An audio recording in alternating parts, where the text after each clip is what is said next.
Salary आई तो पहले क्या किया तुमने? शॉपिंग, क्लबिंग, कुछ बची और पूरी उड़ा दी? यार मैं जज नहीं कर रहा, सच में। पर एक बात बताओ, महीने के एंड में जब अकाउंट चेक करता है, थोड़ा दिल तो दुखता होगा। इतनी मेहनत की, पूरा महीना काम किया और पैसे ही गायब हो गया। आज इस वीडियो में 3 चीज़ें क्लियर करूँगा।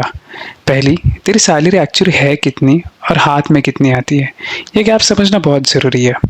दूसरी, एक सिंपल रूल जिससे तू अपनी सैलरी को 3 हिस्सों में तोड़ सकता है और ज़िंदगी बैलेंस हो जाएगी। तीसरा, प्रैक्टिकली कैसे पैसे बचाएगा, no theory, only real steps. तो चल शुरू करते हैं। तो पहले ये समझते हैं ये सीटीसी और इन हैंड क्या है, क्योंकि यहाँ सबसे बड़ा कन्फ्यूजन होता है।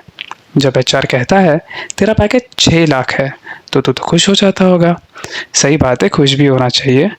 पर हाथ में आएगा 38 to 40,000 और तो सोचने लगेगा भाई ये तो 50 होनी चाहिए थी। ये कोई फ्रॉड तो नहीं? ये फ्रॉड नहीं है, ये सीटीसी का गेम है। सीटीसी मतलब कॉस्ट टू कंपनी। ये वो टोटल अमाउंट है जो कंपनी तुझ पे खर्चा करती है और इस वजह से सैलरी कभी पूरी देखने भी नहीं मिलती। तो जाते कहाँ है ये पैसे? पहले कटता है पीएफ यानी प्रोविडेंट फंड।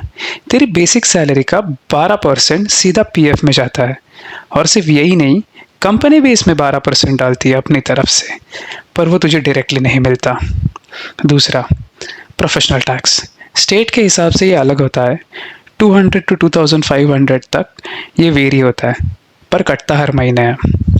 तीसरा, इनकम टैक्स यानी टीडीएस। अगर सैलरी टैक्सेबल ब्रैकेट में है तो कंपनी पहले ही काट लेती है, तो देख भी नहीं पाता।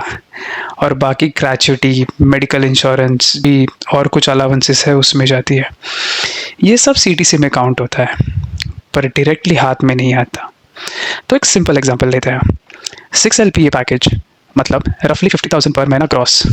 उसमें से पीएफ गया 1800, प्रोफेशनल टैक्स गया 200, टीडीएस गया 2000 से 4000, मतलब डिपेंडिंग ऑन इन्वेस्टमेंट। अगर ईएलएसएस रहेगा तो कम जाएगा। हाथ में आएगा 42,000 to 45,000। ये गैप समझ ले पहले। सैलरी प्लान करनी है तो इन हैंड नंबर से कर, सीटीसी से नहीं। अब आते हैं असली सवाल पे। इन हैंड सैलरी थी 42,000, महीने के एंड में बचे 3,000, बाकी 39,000 कहाँ गए? यार ये होता है क्योंकि हम सैलरी को प्लान नहीं करते और सीधा खर्चा करना शुरू कर देते हैं। पहले रेंट जाता है, फिर खाना, फिर नेटफ्लिक्स, फिर स्पॉटिफाई, फिर अमेजॉन प्राइम, फिर आउटिंग होगी, फिर रैंडम शॉपिंग होगी, फिर पेट्रोल, फिर पता नहीं और कितने शौक बचे हैं और सडनली महीना ख़त्म। इसका सल्यूशन सिंपल है, एक रूल 50-30-20।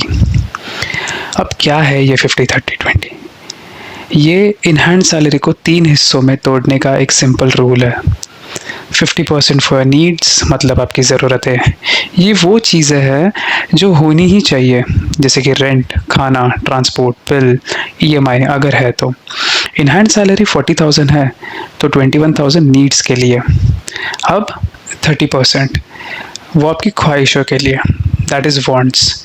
ये वो चीज़ें हैं जो ज़िंदगी एन्जॉयबल बनाती है। Outing, shoppings, OTT, trips, date plans, सब।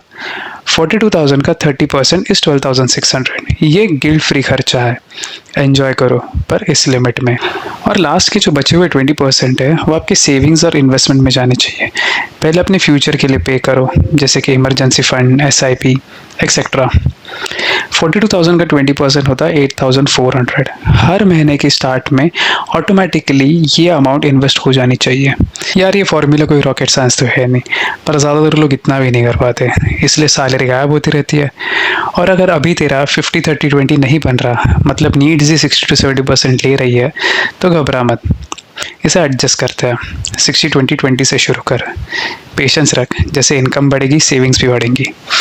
अब ये 50% वाला जो हिस्सा है, यहाँ सबसे ज़्यादा पैसा जाता है और सबसे कम ध्यान भी जाता है। एक काम कर, अपना फिक्स खर्चा लिख, rent, electricity, internet, EMI, groceries, transport, ये सब छोड़। अगर ये 50% से ज़्यादा आ रही है तो कुछ चीज़ें देखनी पड़ेंगी। रेंट ज़्यादा है तो रूममेट के साथ शेयर कर लो, लोकेशन शिफ्ट कर लो, ये सब बड़े डिसीजंस है बट इनका इम्पैक्ट भी उतना ही बड़ा है। सब्सक्रिप्शंस एक बार चेक कर लो कितने हैं, नेटफ्लिक्स है, अमेजॉन प्राइम है, स्पॉटिफाई, हॉटस्टार, सब एक साथ लेने की ज़रूरत नहीं है। चूज़ करो, रोटेट करो या फिर फैमिली फ्रेंड्स के साथ शेयर करो। ग्रोसरी वीकली लिस्ट बना के जाओ, भूखे मत जाना दुकान पे, नहीं तो ज़्यादा खर्चा हो जाएगा।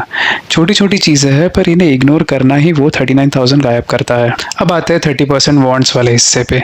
ये गिल्ट फ्री खर्चा है। ये पार्ट इंपॉर्टेंट है क्योंकि ज़्यादातर फिनेंशियल वीडियोस कहती है सब बंद करो, बस सेव करो, इन्वेस्ट करो, पैसे बचाओ। मैं नहीं कहूँगा ये सब यार, ज़िंदगी जीने के लिए आउटिंग होगी, शॉपिंग होगी, ट्रिप्स होंगे, बस एक ही रूल है 30% के अंदर रह के। कैसे ट्रैक करें ये? सिंपल, महीने की शुरुआत में अपनी वांट्स का एक बजट बना लो। 12,600 है तेरा, तो एक अलग एनवेलोप मेंटली बना लो। यहाँ लिटरली सिर्फ वही पैसा रहेगा। जब वो ख़त्म, एन्जॉयमेंट ख़त्म, अगले महीने तक वेट करना है। ये पेनफुल लगता है। पहला मंथ तो वैसे ही जाएगा, दूसरे मंथ में थोड़ा इजी हो जाएगा और तीसरे मंथ में ये आदत बन जाती है। फिर 20% सेविंग पे आते हैं। प्रैक्टिकली कैसे करना है, और अब सबसे इम्पॉर्टेंट पार्ट, 20% एक्चुअली बचाता कैसे है, क्योंकि थियोरी सब जानते हैं, प्रैक्टिकल कर नहीं पाते। सबसे पहला स्टेप, ऑटोमेट कर दो। सैलरी आते ही सीधा 20% अलग अकाउंट में ट्रांसफ़र हो जाना चाहिए। तू देखे भी ना और वो पैसा चला जाए। जो दिखता है वही खर्चा होता है। ये सिंपल साइकोलॉजी है। अब इस 20% का क्या करना है? इसे 3 बकेट्स में तोड़ना है। पहली बकेट, इमरजेंसी फंड। ये तो पिछली वीडियो में कवर किया था मैंने, 369 मंथ का टारगेट। अब दूसरी bucket, simple short term goals. कोई ट्रिप प्लान करनी है, लैपटॉप खरीदना है, 6 से 12 महीने में चाहिए, इसके लिए अलग पैसे बचाओ। और तीसरी bucket, long term investment. SIP शुरू करो, 500 से भी चलेगी। ये फ्यूचर वाला तू संभाल लेगा। अगले वीडियो में इस पे आ जाएंगे। वैसे तो अपने आप को पहले पे करना, ये माइंडसेट शिफ्ट है। सैलरी आई, पहले काम अपने सेविंग्स में डालना, बाकी सब बाद में। उल्टा किया तो बच ही नहीं पाएगा पैसा। बहुत हो गई ज्ञान की बातें, ये सब दिमाग के ऊपर से जा रहा होगा शायद, तो एक सिंपल सिस्टम दे रहा हूँ अभी। सैलरी का डे 1, सैलरी आते ही पहले ही 3 ट्रांसफ़र कर देने हैं।